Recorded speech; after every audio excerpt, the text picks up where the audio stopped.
नमस्कार माझे मित्र-मैत्रिणींनो, तुमचं स्वागत आहे नर्सिंग ऑफिसर आरती या यूट्यूब चॅनलवरती. तर आज आपल्याला एक नवीन व्हॅकन्सी आहे, त्याची माहिती आपण बघणार आहोत आणि खूप मोठी व्हॅकन्सी निघालेली आहे.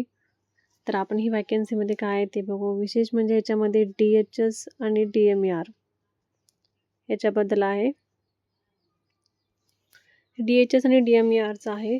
तर ही जी व्हॅकन्सी खूप मोठी निघालेली आहे, तर त्याची तारीख टाकलेली आहे त्यांनी 24 जूनला ही त्यांनी काही माहिती अपडेट दिलेली आहे. आपण आता ती माहिती कोणती आहे ते आपण बघूयात. राज्यातील 50% पेक्षा जास्त बांधकाम झालेल्या नवनिर्मित श्रेणी विदर्थ आरोग्य संस्थाकरिता पदनिर्मिती करण्याबाबत. म्हणजे 50% पेक्षा जास्त बांधकाम झालेलं आहे सध्या आपल्या महाराष्ट्राच्या शासनमध्ये. तर जे जे हॉस्पिटल नवीन बांधकाम झाले त्या ठिकाणी व्हॅकन्सी आहे अवेलेबल. तर ते DHS आणि DMER या थ्रू आपल्याला ती व्हॅकन्सी भरणार आहेत. तर आपण आता बघूयात काय काय म्हणता येते व्हॅकन्सीमध्ये. तर ह्या ठिकाणी त्यांनी काही नियम दिलेले आहेत. ह्या ठिकाणी शासनाचे निर्णय काय काय होते ते या निर्णयानुसार ते सांगितलेलं आहेत. त्यांनी 18 वेळेस निर्णय घेण्यात आलेला आहे. त्यांनी काही प्रस्ताव ठेवलेला आहे, तो प्रस्ताव आपण बघूयात आता. या प्रस्तावामध्ये काय सांगितलं आहे त्यांनी, संदर्भ क्रमांक 4 ते 17 म्हणजे 4था संदर्भ आणि 17 संदर्भाच्या नियमानुसार त्यांनी विभागामार्फत वेळोवेळी केलेले विविध सार्वजनिक आरोग्य राज्यातील विविध आरोग्य स्थापना संस्था करणं अथवा आरोग्य संस्था श्रेणीवर्धने करण्याची मान्यता देण्यात आले आहेत. म्हणजे ह्यांना जे राज्यामध्ये बांधकाम वगैरे व्यवस्थापन झालेले आहेत हॉस्पिटलचे, त्यांना आता परवानगी देण्यात आलेली आहे की व्हॅकन्सी अपडेट देण्यासाठी. यापैकी जास्त आरोग्य संस्थेमध्ये बांधकाम 50% ते त्यापेक्षा अधिक पूर्ण झालेले आहेत. म्हणजे याच्यामध्ये बांधकाम 50% हे झालेले आहेत.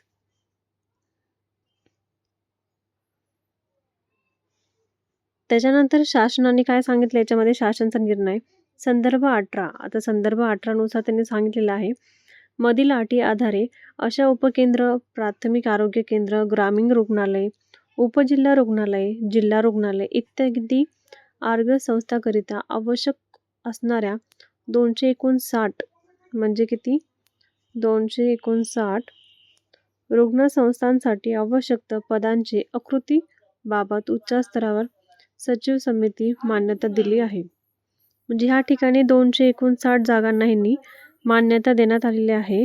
राज्यातील ग्रामीण भागातील जनतेस रुग्णसेवा उपलब्ध करिता नवनिर्मिती श्रेणीवर्धनी रुग्णसंस्थात संदर्भ 1 आणि 3 मध्ये अनिवार्याने सांगण्यात आलेलं आहे की जे आकृतीने बांधनुसार पदनिर्मिती करण्याची बाबत शासन विचारधारत होते. म्हणजे विचार करून त्यांनी हे बांधकाम करायला सांगितलेले होते ह्या ठिकाणी.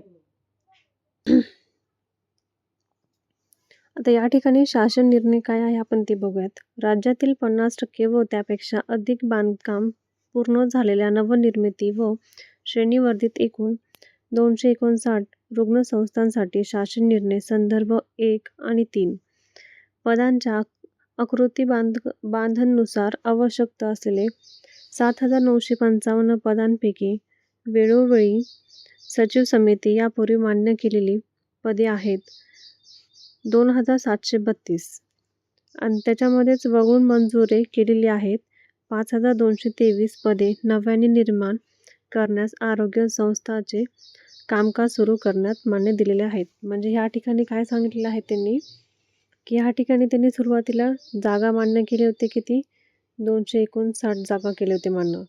त्याच्यानंतर परत त्यांनी 7,955 केले आता टोटल, आणि त्याच्यानंतर परत त्यांनी 2,732 पदे वगळून दिलेत. म्हणजे आणखीन त्याच्यामध्ये वाढ केलेली आहे. अशा पद्धतीने टोटल 5,223 पदांची नव्याने निर्मिती झालेली आहे आणि ही व्हॅकन्सी आता निघणार आहे. तर आता ह्याच्यामध्ये वेगवेगळ्या जिल्ह्यांनुसार त्यांनी पदांची निर्मिती केलेली आहे. आता ती कोणती जिल्हे आहेत आपण बघूयात आता. तर ह्या जिल्ह्यांमध्ये त्यांनी नवीन निर्मिती केलेली आहे. जिल्हा रुग्ण ठाणे हे ठाण्यांमध्ये आहे. ठाण्यांमध्ये 336, खाटावरून आणि पाशे खाटांमधील श्रेणी. म्हणजे ह्याच्यामध्ये त्यांनी गट केलेले आहेत. गट अ, ब, क ह्याच्यानुसार त्यांनी नियमाची पदांची तपासणी केलेली आहे ह्या ठिकाणी. ते ह्या ठिकाणी सगळ्यांसाठीच आहे ते. आपण फक्त आपले आरोग्य सेविका ह्यांचीच बघणार आहोत. कारण खूप मोठी PDF आहे ही. ह्याच्यामध्ये अधिपरिचारिका म्हणजेच आपले स्टाफ नर्सचीच बघणार आहोत. तर फक्त या ठिकाणी 41 पोस्ट निघणार आहेत आणि परिसेविका म्हणजे तिचे 13 पोस्ट निघणार आहेत. अशा पद्धतीने हे दाखवलेले आहेत. ही जागा कुठली आहे? ठाण्याची आहे. आता ठाण्यांमध्ये एवढी जागा निघत आहे 81. आता ह्याच्यानंतर जिल्हा रुग्णालय बीडमध्ये आहे. बीडमध्ये पण आता किती जागा सांगितली स्टाफ नर्सची? या ठिकाणी बीडमध्ये पण त्यांनी 50 जागा सांगितलेल्या आहेत स्टाफ नर्सची. बीडमध्ये 50 सांगितलेत. आता त्याच्यासोबत जिल्हा अकोला, अकोल्यामध्ये पण सांगितले त्यांनी. अकोल्याला पण व्हॅकन्सी अवेलेबल आहे. तर ह्या ठिकाणी किती आहे व्हॅकन्सी? ह्या ठिकाणी 27 आहे. अकोल्यामध्ये 27 सांगितलेलं आहे व्हॅकन्सी. या ठिकाणी नका सर्वच कामगार, सफाई, शिपाई वगैरे सगळ्यांची जागा टाकलेली आहे या ठिकाणी. आणि ह्या ठिकाणी आरोग्य सेविकाचे 6 जागा आहेत. अजून आपले स्टाफ नर्सचे 6 जागा आहेत. नंतर बालरोग परिचारिका म्हणून त्याची 1 जागा आहे. स्टाफ नर्सची पण 4 जागा आहेत. नंतर परत या ठिकाणी कक्षा कर्मचारी 4 वर्गासाठी पण जागा सांगण्यात आलेली आहे. 8 जागा आहेत या ठिकाणी. ह्या ठिकाणी त्याच्यानंतर नाही का म्हणजे आरोग्य नर्सिंग म्हणजे हेल्थ नर्स ह्याच्यासाठी पण 2 जागा आहेत आरोग्य परिचारिकाची. वेगवेगळे ह्याच्यामध्ये त्यांनी अधिपरिचारिकेचे पण काढलेले आहेत. 6 जागा आहेत या ठिकाणी. या ठिकाणी आपले सेवेचे म्हणजेच आपले स्टाफ नर्सचे खूप सारे जागा निघालेत आहे. त्याच्यामुळे आपण हे फॉर्म भरायलाच पाहिजे. DMER आणि DHSच्या याच्यामध्ये जागा इन्क्लुडिंग करणार आहेत त्यांनी. आणि वेतन पण चांगले या ठिकाणी वेतनची पण मागणी आहे. प्रत्येक जिल्ह्याचे वेगवेगळे याच्याने वेतन टाकण्यात आलेले आहे या ठिकाणी. पूर्ण त्याची PDF आहे. खूप मोठी PDF आहे ही. आपलं जे इम्पॉर्टंट आहे आपण ते सध्या बघत आहे.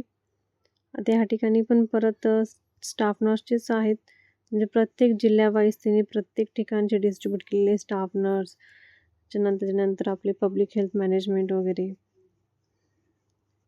ही अशी खूप मोठी PDF टाकण्यात आलेली आहे त्यांनी. आणि ही PDF आपल्याला लास्टपर्यंत बघायची म्हटली ना खूप मोठा हा व्हिडिओ होणार आहे आपला. आता आपण शेवटला त्यांचे काय आहे ती मागणी ती बघूयात फक्त. तर ह्याच्यामध्ये त्यांनी सांगण्यात आलेलं आहे की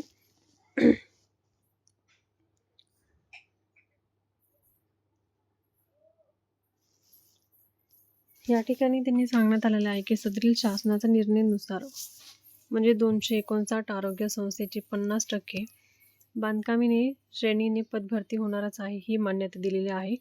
आणि 100% ही आपली मागणी पूर्ण करणार आहेत त्यांनी आणि आपल्याला मान्यही देणार आहेत. आणि आपल्याला विशेष म्हणजे आपल्याला व्हॅकन्सीची जागासुद्धा उपलब्ध करून दिलेल्या आहेत. त्याच्यामुळे सगळ्यांनी आता परीक्षेला लागायला पाहिजे. परीक्षेची तयारी करायला पाहिजे. या ठिकाणी आपल्याला नाही का जे आपले डॉक्युमेंट्स वगैरे आहेत ते व्यवस्थित ठेवायचे आहेत. आणि ते नाही का पदभरतीचा शासनाचा निर्णय त्यांनी उच्च समितीला वगैरे कळवला आहे. तर 15/4/2026ला त्यांची बैठक झाली होती. तशीच 1/6/2026ला त्या रोजी पण ही त्यांची 5वी बैठक होती. 5व्या बैठकीमध्ये हे प्राप्त झालेलं आहे आपल्याला जागेचं व्हॅकन्सीचं.